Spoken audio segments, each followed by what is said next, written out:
সম্মানিত আশকোনাবাসী, সম্মানিত দিনী ভাই সব, পর্দার আলের মা এবং বোনেরা, আমি তেলাওয়াত করেছিলাম সূরা ইউনূসের ৫৮ নম্বর আয়াত, যে আয়াতে আল্লাহ সুবহানাহু ওয়া তাআলা সরাসরি আহ্বান করেছেন বিশ্ববাসীকে আল্লাহ তাআলার ভাষায়, কুল বিফাদলিল্লাহি ওয়া বিরহমাতিহি ফাবিযালিকা ফালইফরাহু হুয়া খায়রুম মিম্মা ইয়াজমাউন।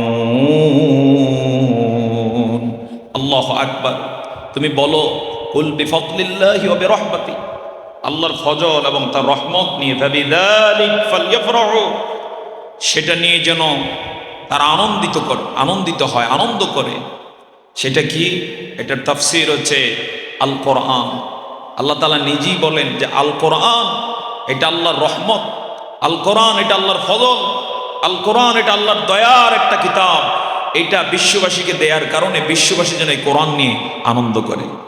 সুবহানাল্লাহ বলুন। আল্লাহ তাআলা নিজে বলছে ফালিয়াফরাহু, সুতরাং তাদের আনন্দ করা উচিত। কেন?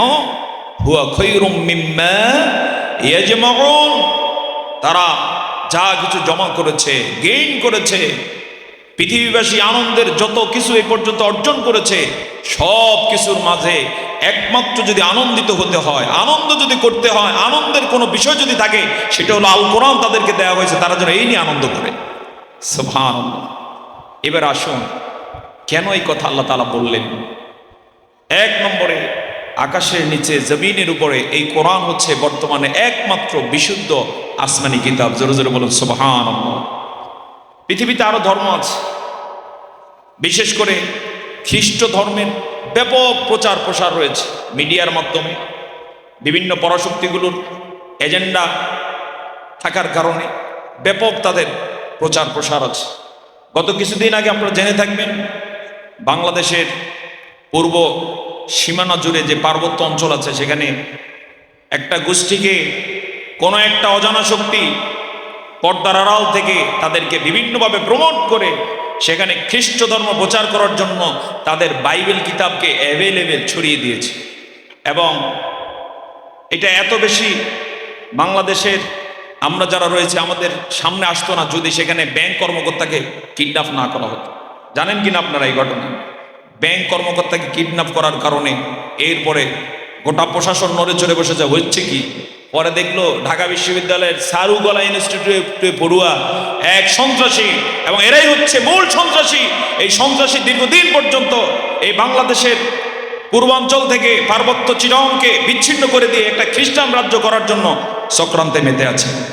সেক্ষেত্রে ওই সন্ত্রাসী যদি কোনো মাদ্রাসার ছাত্র হতো তাহলে আমাদের প্রশাসন অনেক বেশি লাফালাফি করত, কিন্তু ও হয়তো বা ইউনিভার্সিটির, তাও সবচেয়ে বেশি অপকর্মের সাথে যে ইনস্টিটিউটটা জড়িত, চারুকলা, ব্যাংক, ফেসা, এরপরে বিভিন্ন ধরনের মূর্তির অবয়ব নিয়ে যারা অনেক বেশি লম্বজম্ব করে, সেই ইনস্টিটিউটে পড়ার কারণে ও এমন হবে, এটাই স্বাভাবিক।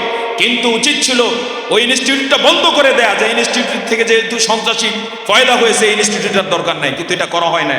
তো আমি যেটা বলতে চাই, সেখানে সেই পূর্বাঞ্চলে দেখা গেল কি, যে খ্রিস্ট ধর্ম প্রচার করার জন্য প্রত্যেকের ঘরে ঘরে, প্রত্যেকটা সন্ত্রাসীর ঘরে ঘরে বাইবেলের সেই কি ভাষা যেন তাদের, সেই ভাষার বই পাওয়া যাচ্ছে। তো এর মধ্য দিয়ে প্রমাণিত যে খ্রিস্ট ধর্ম প্রচার করার জন্য শুধু আমেরিকায় কাজ করা বিষয়টা এমন নয়, আমাদের দেশের পার্বত্য অঞ্চল, বিচ্ছিন্ন অঞ্চলে আয়োজন করা হয়। এরপরে ওল্ড টেস্টামেন্ট বলেন, নিউ টেস্টামেন্ট বলেন, রামায়ণ বলেন, গীতা বলেন, মহাভারত বলেন, কিতাবের কোনো অভাব নাই। বহু বহু কিতাব আছে। কিন্তু আমি যদি গোটা বিশ্বকে সামনে নিয়ে প্রশ্ন করি, এই সকল শত সহস্র হাজার কিতাবের মাঝে যদি প্রশ্ন করা হয় কোনটা সবচেয়ে নির্ভুল, সেটার নাম কি? জবান ছেড়ে বল কি নাম? আল কোরআন।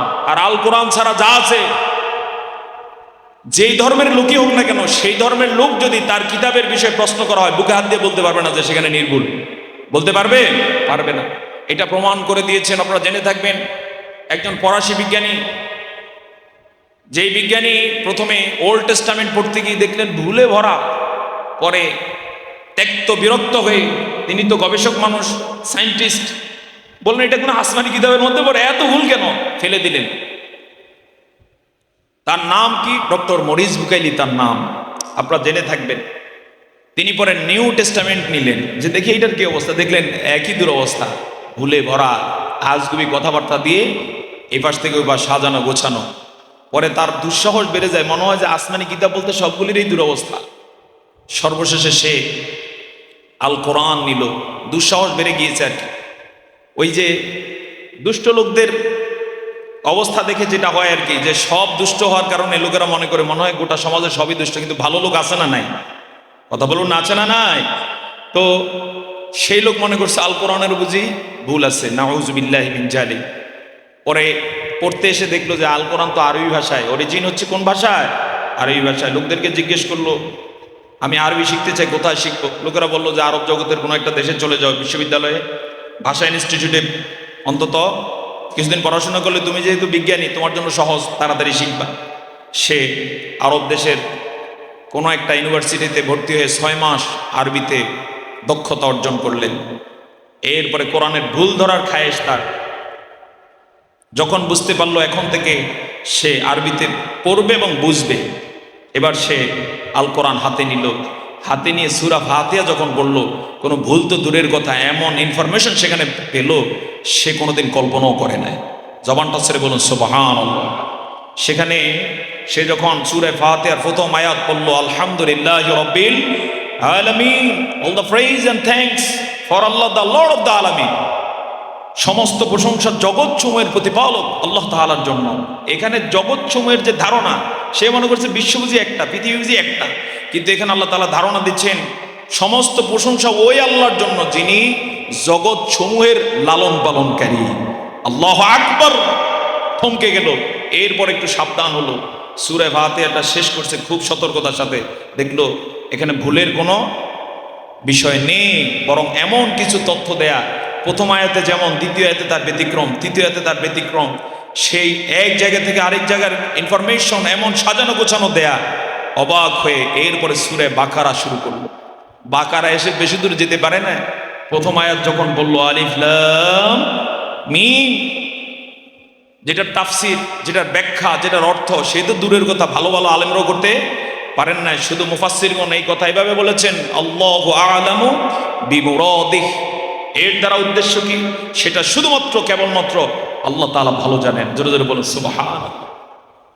ডক্টর মরিস বুকাইলি এরপরে আয়াত যখন বললেন, জীবনের ভুল তার ধরা খেলো, সেখানে আল্লাহ তাআলা বললেন, যালিকাল কিতাবু লা রাইবা ফীহি হুদাল লিল মুত্তাকিন।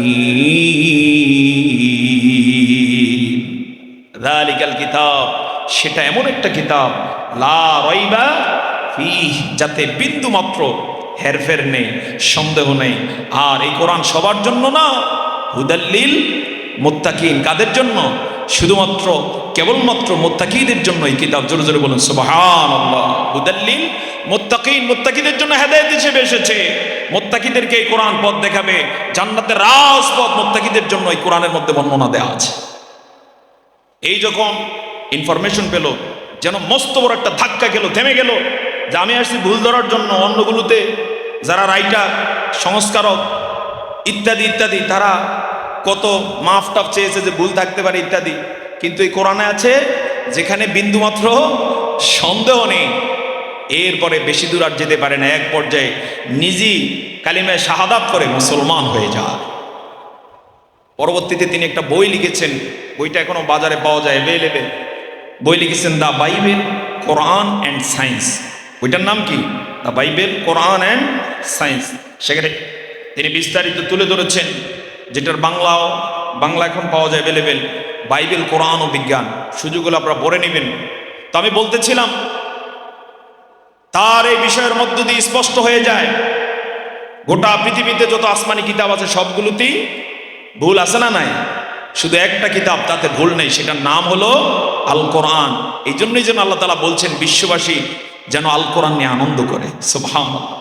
এক্ষেত্রে একটি বিষয় বলে দেই, খ্রিস্টানদের বইয়ের মধ্যে ভুল থাকার বড়, খ্রিস্টানরা বড় গলায় খ্রিস্ট ধর্ম প্রচার করতে আসে। হিন্দুদের কিতাবাদের মধ্যে ভুল থাকার বড় হিন্দু ধর্ম প্রচার করার অপচেষ্টা করে। কিন্তু মুসলমান হয়ে আমরা এত দামি কিতাব পাওয়ার পরও সেই কোরআনের এত দাওয়াতি কাজ করতে পারি না, সেই কোরআন নিয়ে তো বুক ভরে কথা বলতে পারি না। আমাদের ইসলাম, আমাদের কোরআন যেই দামের, যে মানের এবং যেই অথেন্টিক, এটা যদি ইহুদি খ্রিস্টানদের কাছে থাকতো, ওরা বিশ্বকে 10 বার কিনে বিক্রি করে দিত 20 বার। বাস্তব নাকি অবাস্তব? আর এত সুন্দর কোরআন পাওয়ার পরেও, এত নির্ভুল কোরআন পাওয়ার পরেও আমরা সেভাবে উপস্থাপন করতে পারি না। বরং উপস্থাপন করতে গিয়ে এমন হয় মাঝে মাঝে গন্ডগোল পাকিয়ে ফেলে। ঘটনা আছে না নাই? আসতে বলবেন আছে না নাই? আছে কি নিয়ে কত ধরনের যে অযথা এজেন্ডা নিয়ে মুসলমানদেরকে ব্যস্ত রাখা হয়েছে। আর এর মধ্য দিয়ে ইহুদি খ্রিস্টান চক্র গোটা বিশ্বটাকে ক্যাপচার করে রেখেছে সম্পূর্ণ অন্যায়ভাবে, সম্পূর্ণ ভুয়া কিছুর উপরে ভিত্তি করে। এজন্য যেন আল্লাহ তাআলার বক্তব্য হচ্ছে, তুমি বলে দাও কুল বিফদলিল্লাহি ওয়া বিরহমাতিহি, আল্লাহ তাআলার ফজল এবং অনুগ্রহ নিয়ে ফাবিযালিকা ফালইফরাহু, তারা যেন আনন্দ করে। অর্থাৎ তারা যেন আল কোরআন নিয়ে আনন্দ করে, তারা যেন এই কোরআনের উপর আমল করার জন্য শতভাগ প্রস্তুতি নিয়ে আমল শুরু করে দেয়। কারণ কোরআন অনুযায়ী যারা আমল করবে তাদের দুনিয়াতেও শান্তি, আখিরাতেও কি শান্তি? বলুন, দুনিয়াতেও শান্তি, আখিরাতেও শান্তি। এখন সেই কোরআন অনুযায়ী আমল করার জন্য বাতিঘর হিসেবে কাজ করে কারা? স্কুল, কলেজ, বিশ্ববিদ্যালয় না, এই মাদ্রাসাগুলো। যেটা বলুন না সুবহানাল্লাহ। উচিত ছিল দেশের সর্বোচ্চ মহল থেকে এই জাতীয় মাদ্রাসাগুলোর জন্য শতভাগ আয়োজন করা, বিনাশ বলা চলে বেতনের জন্য বাচ্চারা পড়তে পারে, জন্য উস্তাদদের বেতনের ব্যবস্থা করে দেয়া। বাড়ি ভাড়া নিয়ে কত কষ্ট করে প্রতিষ্ঠানগুলো চালাতে হয়, আমি এটারও খোঁজখবর নিয়েছি, জানলাম যে যা এখান থেকে বাচ্চাদের বেতন আসে এই দিয়ে প্রতিষ্ঠান চলে না, যার কারণে প্রিন্সিপাল সাহেব আলাদা আরেক জায়গায় চাকরি করে তারপরে প্রতিষ্ঠানটা চালায়। এরকম ঘটনা আছে না নাই? অ্যাভেলেবেল। এরপরও তারা ধরে রেখেছেন, যেহেতু আল্লাহ তাআলা কোরআনের নূর তাদেরকে দিয়েছেন, তারা জিম্মাদারি মনে করেন। এই যে আলেমরা হক কথা বলেন, এটা একটা কি মনে করেন? তারা জিম্মাদারি মনে করেন, ফ্রি সার্ভিস দিচ্ছেন কেউ কেউ। কিন্তু উচিত ছিল সর্বোচ্চ মহল থেকে, সর্বোচ্চ জায়গা থেকে এগুলোর ব্যবস্থা করা। কারণ এখানে কি শেখানো হয়? কথা বলো না, কি শেখানো হয়? ওই কোরআন, যে কোরআনে কোনো সন্দেহ। তবে ইনশাআল্লাহ হয়তো সেদিন বেশি দূরে নয়, গোটা বিশ্বময় এই কোরআন নিয়ে মানুষ আনন্দ করবে। জোরে বলি ইনশাআল্লাহ। কিয়ামতের আগের ঘটনাগুলো কেমন হবে? বিভিন্ন হাদিস গ্রন্থে এসেছে যে কিয়ামতের আগে আলেম ওলামা যারা হবেন, দ্বীনের দায়ী যারা হবেন, আল্লাহ তাআলা অঢেল সম্পদ তাদেরকে দান করবেন। তারা এমন হবে যে মানুষকে কোরআনের দাওয়াত দিতে যাবে, নিজেরা গাড়ি ভর্তি টাকা নিয়ে শ্রোতাদেরকে টাকা বিতরণ করে কোরআন বলে দিয়ে আসবে। যেটা বলুন না সুবহানাল্লাহ। তো আল্লাহ তাআলা সেই পরিবেশ বাংলাদেশেও দিন, সকলে বলি আল্লাহুম্মা আমিন। তো এই কোরআন নিয়ে আনন্দের অংশ হিসেবে আপনাদের যাদের সন্তানকে ইতোমধ্যে মাদ্রাসায় দিয়েছেন, আপনাদের জন্য অভিনন্দন, সুসংবাদ। আপনারা আপনাদের প্রাইমারি কাজটুকু করেছেন।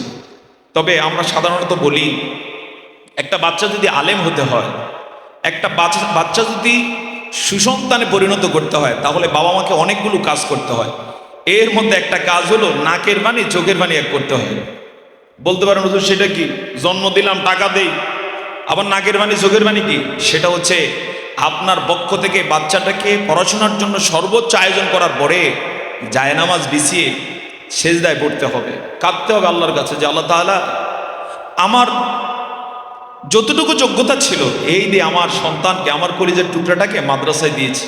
আল্লাহ তাআলা আমার বাচ্চাটাকে আলেম হিসেবে তুমি কবুল করো। এইভাবে দোয়া করার কোনো বিকল্প নেই।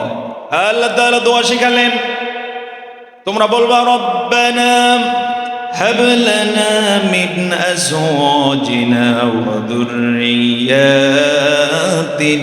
কুররাতা আ'য়ুন ওয়াজআলনা লিল মুত্তাকিনা ইমামা। জোরে বলুন আল্লাহুম্মা আমিন। আল্লাহ তাআলা বলেন, তোমরা বলবা রব্বানা, হে আমাদের রব, হাব লানা মিন আজওয়াজিনা ওয়া যুররিয়াতিনা, আমাদেরকে এমন স্ত্রী আর সন্তান আদি দান করুন, কুররাতা আয়ুন, যারা আমাদের চক্ষু শীতলকারী সন্তান হয়ে যায়, ওয়াজআলনা লিল মুত্তাকিনা ইমামা, ওগো আল্লাহ আমাদের সবারে তুমি মুত্তাকিদের ইমাম বানিয়ে দাও। জোরে জোরে বলুন না সুবহানাল্লাহ। মাশাআল্লাহ। আমাদের মূল আকর্ষণ, আমরা তো এলাকারই মানুষ, আমাদের